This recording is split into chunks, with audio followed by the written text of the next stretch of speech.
Kasing mahal ng bigas pero patok pa rin sa mga suki ang isang putahe ng tipaklong sa South Cotabato. Kung ano yan, tinutukan ni Mark Salazar.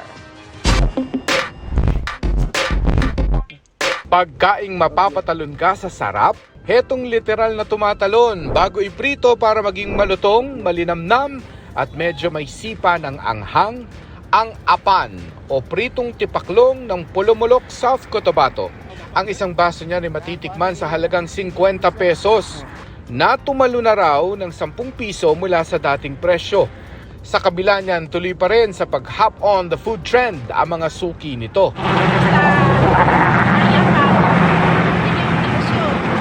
Ayon sa mga eksperto, ligtas na kainin ang tipaklong dahil malinis din ang kinakain nitong mga halaman bilang isang herbivore.